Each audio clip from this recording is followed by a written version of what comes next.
क्या आप जानते हैं, देवी का भंडारा करना सिर्फ एक धार्मिक परंपरा नहीं, बल्कि इसके पीछे छुपा है एक ऐसा रहस्य जो आपके जीवन की किस्मत भी बदल सकता है। कहा जाता है, जो सच्चे मन से माँ दुर्गा का भंडारा करता है, उसके घर से दुख दर्द दूर हो जाते हैं। लेकिन सवाल ये है, आखिर भंडारा क्यों इतना महत्वपूर्ण है? इसे कब करना चाहिए और किसे बुलाना सबसे जरूरी है? आइए जानते हैं इस रहस्य को, जो शायद आपने पहले कभी नहीं सुना होगा। प्राचीन कथा। एक गांव में हर साल भंडारा होता था। एक बार गांव वालों ने पैसे की कमी के कारण भंडारा रोक दिया। उसी साल पूरे गांव में बीमारियां और कष्ट फैल गए। बाद में एक साधु ने कहा, तुमने मां को प्रसन्न करने का सबसे आसान मार्ग रोक दिया, अन्नदान। तभी से यह माना जाने लगा कि भंडारा करने से नकारात्मक शक्तियां दूर होती हैं और मां की कृपा हमेशा बनी रहती है। शास्त्रों में भी लिखा है, अन्नदान महादान। सोने, धन या वस्त्र दान से बड़ा पुण्य भोजन कराना है। आपको लग सकता है कि भंडारा कभी भी किया जा सकता है, लेकिन ऐसा नहीं है। इसके लिए भी कुछ खास दिन और समय बताए गए हैं। नवरात्रि की अष्टमी और नवमी सबसे शुभ। कहा जाता है कि अष्टमी पर भंडारा करने से घर की सारी बाधाएं समाप्त होती हैं। नवमी पर भंडारा करने से जीवन में नई शुरुआत, उन्नति और शांति आती है। संकट या मनोकामना पूरी होने के बाद भी भंडारा जरूर करना चाहिए।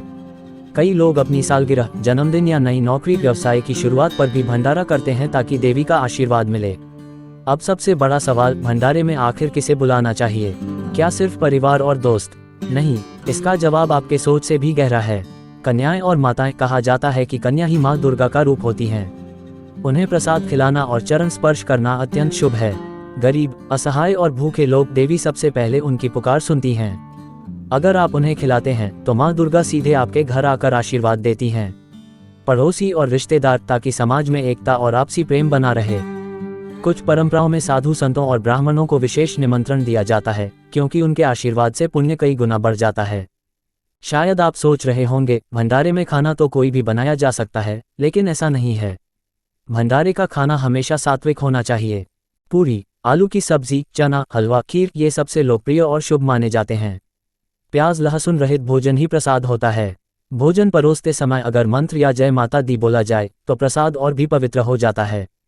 एक कथा सुनिए। एक परिवार ने सालों तक भंडारा किया, लेकिन एक बार उन्होंने इसे नजरअंदाज कर दिया। उसी साल घर में अचानक बड़े संकट आने लगे। फिर किसी संत ने उन्हें कहा, माँ का आशीर्वाद वापस चाहिए तो भंडारा करो। जैसे ही उन्होंने अगले नवरात्रि में कन्याओं और गरीबों को भंडारा कराया, घर में दोबारा सुख शांति लौट आए। ये कथा हमें याद दिलाती है, भंडारा सिर्फ भोजन नहीं, बल्कि माँ से जुड़ने का एक माध्यम है। तो दोस्तों, देवी का भंडारा करना सिर्फ एक धार्मिक रिवाज नहीं, बल्कि जीवन में खुशियां, समृद्धि और आशीर्वाद लाने का सबसे आसान तरीका है। जब आप किसी भूखे को भोजन कराते हैं तो समझ लीजिए, आप सीधे माँ को ही प्रसाद अर्पित कर रहे हैं। तो अगली बार जब भी मौका मिले, देवी का भंडारा जरूर कीजिए और माँ की कृपा से अपना जीवन सुख शांति और सकारात्मक ऊर्जा से भर लीजिए। जय माता दी।